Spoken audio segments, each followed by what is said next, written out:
Welcome to the Genius Factory. Enjoy the video. In this video, I will explain how to remove a Volvo C30 gear knob. First, make sure your car is safely parked with the parking brake on and the gear selector in neutral. You'll need a few basic tools, primarily a trim removal tool and a small flathead screwdriver.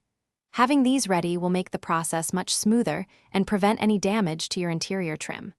Let's get started with the first step. Now, let's focus on the gear gaiter. Carefully insert your trim removal tool under the edge of the gaiter frame where it meets the console. Gently pry upwards to release the clips holding it in place. There are usually 4 clips, one on each side.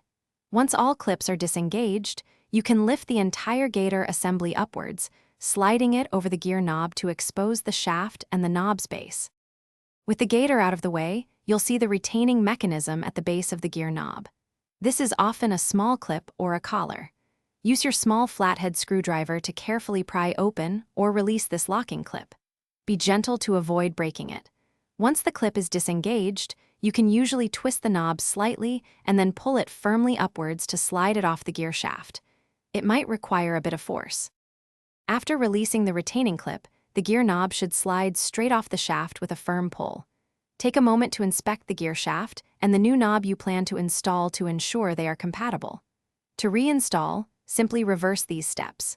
Push the new knob firmly onto the shaft until it clicks into place, then re-engage the retaining clip.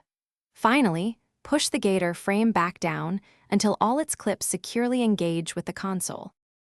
Thanks for watching. If you found this helpful, don't forget to like and subscribe.